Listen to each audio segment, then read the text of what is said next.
Here's an experiment for you. Take passionate experts in human resource technology. Invite cross-industry experts from inside and outside HR. Mix in what's happening in people analytics today. Give them the technology to connect. Hit record. Pour their discussions into a beaker. Mix thoroughly. And voila! You get the HR Data Labs podcast, where we explore the impact of data and analytics to your business. We may get passionate and even irreverent, but count on each episode challenging and enhancing your understanding of the way people data can be used to solve real-world problems. Now, here's your host, David Turetsky. Hello and welcome to the HR Data Labs podcast from the HR Technology Conference in beautiful Mandalay Bay Conference Center in Las Vegas, Nevada. Today, we have with us friends of ours from Trusaic, the CEO, Robert Sheen, and the VP of Alliances and Product from Trusaic, Anuj Mongia. Welcome, gentlemen. Thanks, David. Thanks a lot. Thank you for having us. It is absolutely my pleasure. And let me say that what I'm going to ask you to do is talk a little bit about who Trusaic is and what you both do for Trusaic. I know we talked about your titles, but what do you do? Yeah, so Trusaic is a data analytics company, and we provide the data analytics in the workforce data. So we aggregate and consolidate and wrangle workforce data that could be structured and unstructured, data that stays in the applicant tracking, HCM, payroll, leave of absence, time and attendance, and benefits, and things like handwritten, like performance data or resumes. And we wrangle and prep that.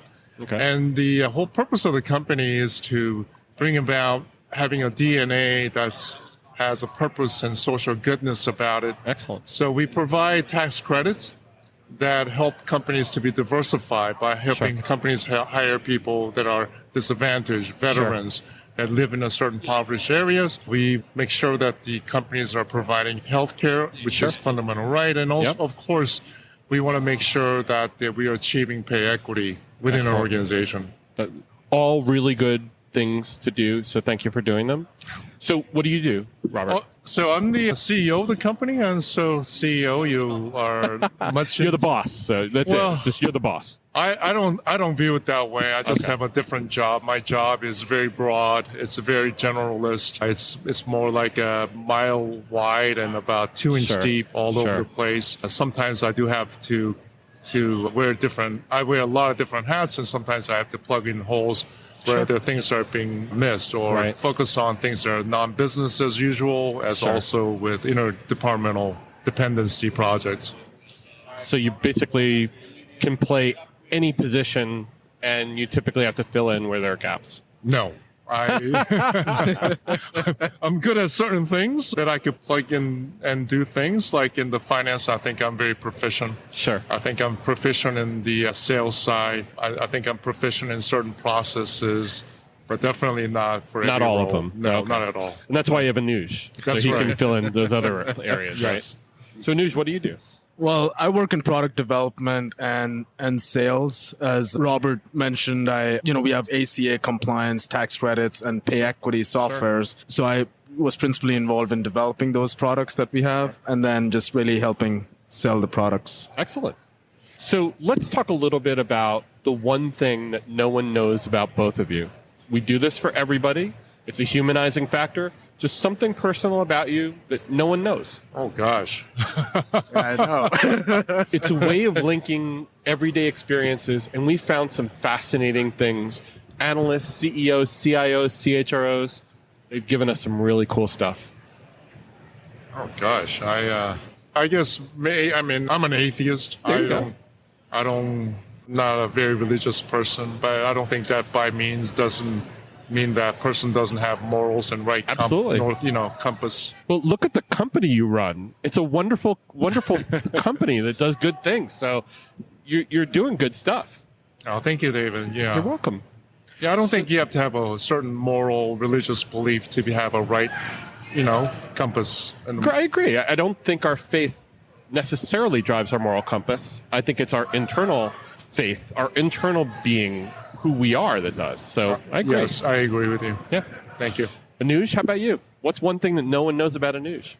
Well, you're gonna, what's funny is you're gonna put me on the spot there, but I think at heart I'm really lazy, and I think that is a very mature thing to say. Yeah, no, that is who I am, and no one knows that about me because I try every day not to be that. I'm going to ask my son to listen to this podcast specifically so he can see that it's okay to admit that you're lazy. Yeah. Because you're a very successful person. Yeah, well, I don't know. I hope so. I think you are. So let's get down to the topic, because this is going to be a lot of fun. Let's talk about what has happened in the world of work in 2022 and what we think is going to happen in 2023 with the lens of diversity, equity, and inclusion. Like what you hear so far? Make sure you never miss a show by clicking subscribe. This podcast is made possible by Salary.com. Now, back to the show. So let's start with, from your perspective, what happened in 2022?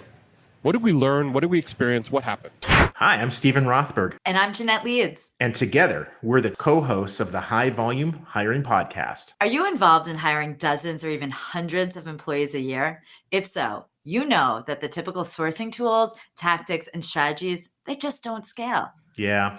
Our bi-weekly podcast features news, tips, case studies, and interviews with the world's leading experts about the good, the bad, and the ugly when it comes to high volume hiring. Make sure to subscribe today. In 2022, I think we finally are seeing the importance of HR, and that HR was always viewed as this expense center. Yep. But with the rise of legislation, not just in the US, but in the EU and also with ESG, I think what we're going to see is that the HR will come to the table in the decision-making process. That the importance is too great. The great resignation, we'll be dealing with quiet quitting. Sure. And now we not only add on top of that the complications and complexity of that job, the ESG reporting, the SEC may be requiring. That means that the workforce data and what they need to report is going to be very valuable. And so I think in the future, what I think I will like to see is that the HR do come to that decision-making table with the other C-level decision makers. We already actually saw in 2021 where Regulation SK said that companies need to report any type of HR metric that actually proved to be at all interesting or that it had some material nature in the running of the business. So we already saw some of the regulation on a federal level being brought in that incentivizes companies to bring HR to the table because HR is now reporting to the SEC. That's right. And reporting to the street. That's right. So I agree with you, Robert, and I think it's fascinating that the data that they're going to use and the ways in which they're going to be able to use that data will help push the organization to design a better workforce and design better work for the workforce. But let's also talk about other things you've seen in 2022 that primarily focus on DE&I. Yeah, so what we're seeing in the European Union side is that there's a parliamentary recommendation which is going to push for diversity, equity, inclusion, and pay data reporting. And the sentiment is that the fundamental right of equal pay, which has been fundamental right for over 60 years now, and I'm always a little appalled that we had to legislate that women and men should be paid equally. I don't know why. Anyway, so that's been a fundamental right in the U.S. since 1963, I believe in the EU around the same time. Right. And so now what the EU is saying is that we're going to force this, right? It's 60 years later, nothing's happening, so we're going to legislate this. And you see that happening in states like California, Illinois, New York, Washington. Colorado. And Colorado. Even Colorado, yeah. Yeah, and then you see that the investors are also wanting that, right? The investor on the ESG investment, there's about, 2.6, don't quote me on this. I know there's about several $1 trillion that's earmarked for ESG investing. So they see that the benefit of being diversified, the company have done better. They have a lot of studies that have shown that that when the companies diversify, they're much more sustainable and they do perform better. Yep. And so there is this change and shift, How else can we put this other than doing the right thing for your employees does the right thing for your customers? And we've seen it happen so many times. You talked about quiet quitting and the Great Resignation, but we used to talk about employee experience, and we used to talk about employee engagement. And we may be using different terms, still some of the same outcomes. If you're not treating your employees with respect, they're not going to treat their customers with respect, or the outcomes that they get at the customer level won't be as good. So what you're saying is that we have to go to legislation to make companies treat their employees with respect. Is that what you're saying? I think it's also understanding your customer, and there's the study. Let's say if we were to analyze, let's say a policeman that lives in a suburb that's patrolling an inner city, they have no interconnection with the people that live in inner city. And unless they lived next to them. That's right. And I think that diversity brings that in the workforce dealing with the customer. If you're diverse, you understand your customer because your customers are diverse. Exactly. Yes. And if your company doesn't look like your customer base, what kind of message does that send?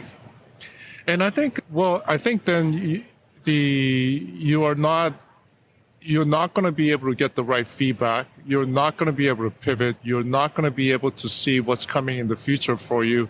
And I think your company is going to be very rigid in one point of view, rather than having a point of view that looks like your customer. There was somebody who wrote on, I think it was Hallie, I forget her last name, but I'll remember it hopefully soon. But somebody wrote on LinkedIn, what's the best metric for diversity in an organization?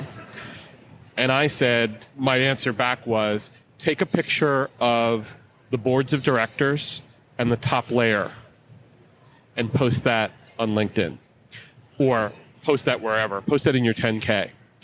That's your diversity right there. Because if your diversity doesn't start at the top, then your diversity will not be what it should be throughout your organization, because people look at the top as being their leaders.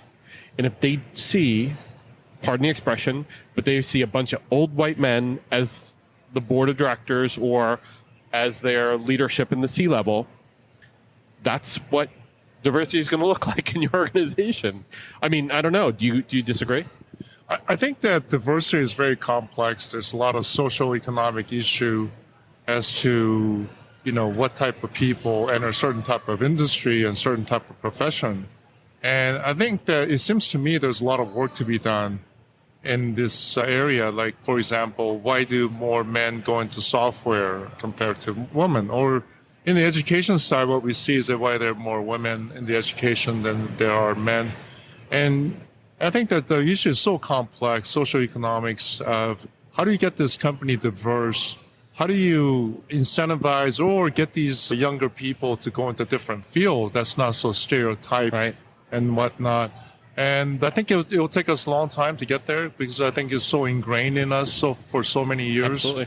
But I do agree with you that the people do look up to the top. They're the role models. And if they're not diverse, perhaps people that are coming in, they'll never feel like they could be included into that top level seat. Yep. Yeah. Let me ask you, Anuj. So you hire developers. When you look at a slate of developers you're getting from your recruiting team, do you feel like you're getting, and I'm not trying to put Truist on the spot in terms of your diversity, but do you feel like you're getting an appropriate level of female, male representation, maybe differences in mental abilities? Do you feel like you're getting a diverse slate of candidates? I think yes and no. I think it's on certain level, definitely we're getting a lot of diverse candidates. It's, as Robert mentioned, it's really about, especially on the developer side, it's like less women. We don't get a lot of women that apply, right? And again, that's it's a long-term issue that's always been there. Like Robert asked that question as to why is it that women are not going into software engineering? Is it something that's wrong with our school systems, or what's the underlying root cause, right? Sure. So that's what we gotta look into for that to change. Yep.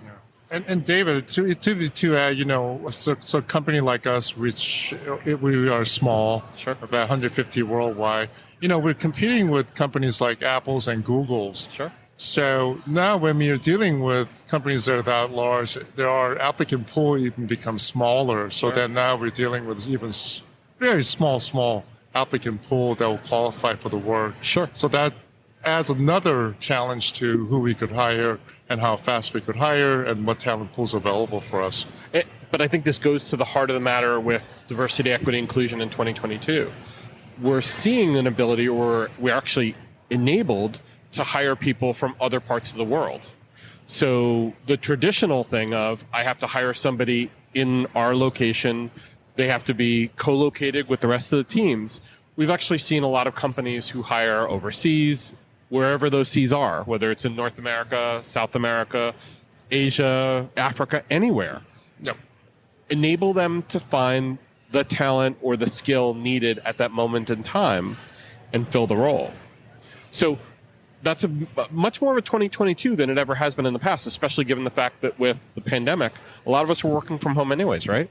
Yeah, I think that's been a good thing. It did open up. People got used to working remote or hybrid, and I think people have learned in the last 2 years how to work that way. I think there are a lot of positives and negatives to that, but it definitely does open up a geographic hiring, and absolutely it opens up the bigger pool of people that you could attract, that you want to attract, that's going to be diverse so that your organization becomes diverse. Excellent. Yeah. Hey, are you listening to this and thinking to yourself, man, I wish I could talk to David about this? Well, you're in luck. We have a special offer for listeners of the HR Data Labs podcast, a free half-hour call with me about any of the topics we cover on the podcast or whatever is on your mind. Go to salary.com/HRDL consulting to schedule your free 30-minute call today. So let's talk about what your prognostication is. What is on the cards for 2023? Where do you think it's going to go? I mean, obviously, there's a lot of really cool technologies here, and you guys are bringing a lot of cool technologies as well. But where do you think DE&I is going to go for HR in 2023 and the business in 2023? Well, there's legislation in California we're just anticipating to be signed by end of this month, which will go into effect in January of 2023. Which is only a few months away. That's right. And you also have a legislation where you have to certify that you're compliant. Yeah. Now, with that in mind, what the company really need is, in order to have a confidence that they are achieving pay equity or they are in compliance with pay equity, you need a real lifetime analytics. The old-fashioned way of doing an analytics every once a year or every 2 years is just not going to be good enough. Nope. Or let's say even if you took a snapshot of your pay analytics 6 months ago, because you're a large organization, let's say over 10,000, and it takes you 6 months, and 6 months later, you may have about 3,000 people that you newly hired, got promoted or left. So even that's very outdated. So in order to keep up with the legislations, and especially in California and Illinois, you're going to need a software that keeps up with you as the company is hiring and promoting and people are leaving. Well, it's not just about the software too, though. The software informs you or could inform you of areas of concern to take care of.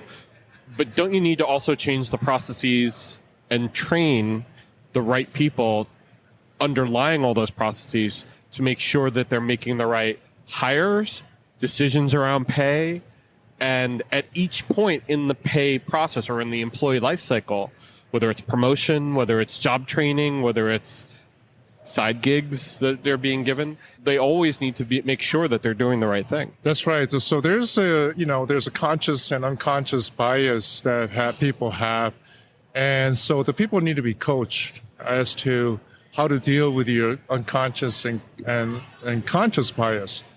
However, also too, when you have a right tool that's a software driven, that's a lifetime, you could pinpoint where those problem areas are. You could pinpoint which division is constantly causing this pay gap or pay inequity, and you could pinpoint which person that needs to be coached, because it could be that not everybody is unconsciously biased that way. So data analytics is very powerful. If you have the right tool, then you could really look into what is the root cause that's causing that pay inequity in your company. But before you even get there, though, I know you're talking about prognostication. You're giving a bet as to what you predict for next year. But won't they have to make a journey on making sure their data is all clean, or at least as clean as it can get, and that all of the different attributes of not just the person, but the hierarchy, their skills, all the things that can be used as compensable factors, all those things need to be cleaned up, right? Oh, absolutely. You know, in the workforce data, this is a mess. Yeah. So, you know, in 2006, Intuit asked me to come in, and they asked me to help them build out a platform that consolidated and aggregated their 1.4 million QuickBook data user with 21 million employee payroll data. Wow. And when you're dealing with this type of data, you're dealing with people that are human, data that's human entered. Sure. So there's all these missed typos and misspellings that go on all these different data platforms. Right. And the people also think that the payroll data is clean, but it's not. Let's say, for example, Well, it's much cleaner than others because it drives pay. So yeah, well, actually, it's actually much more to us. It's actually very, very difficult because you don't know whether a person was given a bonus or overtime. You don't know. Let's say a person there's a void of 3 months. You don't know whether that person left and came back or whether that person was on a paternity leave. So all those data doesn't belong in the payroll. So you have to bring all the information from all your workforce data to understand what happened. right, but out of the data sets that you get from HR, because there's a real cost associated with it, payroll is usually kept the cleanest because that outcome is money gets deposited in someone's account or it doesn't. That's right. And someone complains about it. Yeah, And there's laws about being able to pay people or paying people the right way. that's right. So no one wants to go to jail for this. Yeah. So that's why I think payroll, in my background, I've seen that payroll is usually the cleaner of the employee. Yeah, I think there's a lot of risk in not paying people right. Yeah. But when you're dealing with, let's say, pay equity issue, you have to think about who's getting more overtime. Let's say, Absolutely. you find that all white men are getting twice the more overtime. Where are the bonuses? Right. So all that data needs to be broken down even further than what's available in the payroll. But do you think 2023 and beyond has a better way of doing it, or are you just saying that software is going to solve everything? Our software does solve that. We do bring the way we solve all those issues is by bringing the applicant tracking, the HCM, leave of absence, time and attendance, and benefits and payroll data and job performance data. And when you bring all that in, you could actually reconcile and validate a lot of this information that's missing in the payroll. So what you're saying is that if somebody uses different signals from different systems and they bring them together, they use those signals to try and true up to whatever should be the right set of data. That's right. Let's say, for example, I gave you, let's say there's a person with 3 months of void in payroll. But if you bring the leave of absence data, you'll see that, that person may have, was on a paternity leave. Right. As opposed to, then you're speculating, did that person, leave and come back? Right. So you do need more data that you bring in from different data source, the better picture that you're going to have. Okay. Well, that's actionable because especially in 2023, hopefully, all these things will talk together because either APIs will happen or other things, and they'll be able to basically bring all that data together with less friction and be able to have a truer picture of what is going on in the organization by leveraging all that data together. Yeah, that is going to be important. Yeah. And what we're seeing in the HR is that the HR is starting to hire data specialists that could bring in all this data for them. Yes, and they're using technologies that others have used before, like Snowflake and other good data structuring, good data governance technologies that enable them to bring it together in better ways so that they're not just all dumping it into a data lake and, using whatever technology they believe will get at them to it, but they're actually doing it in a much more structured way. Yeah. But also, this is different than, let's say, inventory data or financial data.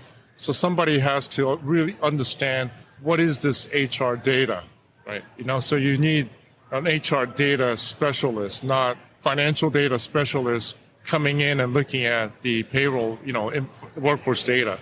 what's fascinating about that is we've seen and talked to a lot of data science people who talk about the fact that they ask HR to bring their best people in to learn about the business problem, to be able to ask about the specific business problem, and to ask them how to try and find the patterns in the data. Because as we know, data scientists try and solve for everything. But what the best thing about them is they're naturally inquisitive, they ask the right questions, they try and give the right answer, given the data they're given. So I like what you're saying, which is to have people in HR who can understand the data and who can get to the answer without actually having to be a data scientist, right? They don't need to be a data scientist. I think it helps to be a data scientist because you have to understand the quality of the data that's coming in. But you really have to understand HR. What is that data? I wouldn't put a financial data person into an HR because this is a whole different way of looking at information. Maybe some cool skills there, but you're right. They don't understand or wouldn't be able to bring the data together in the right way. Yeah. Or they'll also get very frustrated about the quality of the crap in data in HR and go, why do you guys run the systems this poorly? That's true. So anything else that you wanted to talk about as prognoses for 2023? We've always been a proponent of building a better workforce, and I think that what we're seeing, coming out of the pandemic, a great resignation, and then the extreme acceleration of ESG. Yeah. We hope that the HR, and we are in this era of managing people that are knowledge-based. We're not in a factory anymore. We're hiring knowledge people. Right. That means that HR will become even more important. How do you manage knowledge rather than managing a machine? Right. So I think all these things are heading towards the importance of HR. Anuj, anything from you? Well, I think, Robert pretty much summed it up, but I think like one of the things that we've seen in 2022 when it comes to DEI and specifically the equity component in there is that companies were very reactive to, performing audits and right. And, even if they were doing it once a year, maybe once every 2 years. Yeah. I think what's going to change moving forward in 2023 is companies are going to start doing these audits more frequently. And if possible, even just avoid, by changing processes or putting in technologies in place, just avoid creating any kind of pay equity issue. I pray that you're right. Well, I hope that you're right. Well, yeah, we all hope so, right? Robert and Anuj, thank you so much for being on the program. Well, thank you so much, David, for We having us. appreciate your thoughts. And thank you for listening. Take care and stay safe. That was the HR Data Labs podcast. If you liked the episode, please subscribe. And if you know anyone that might like to hear it, please send it their way. Thank you for joining us this week and stay tuned for our next episode. Stay safe.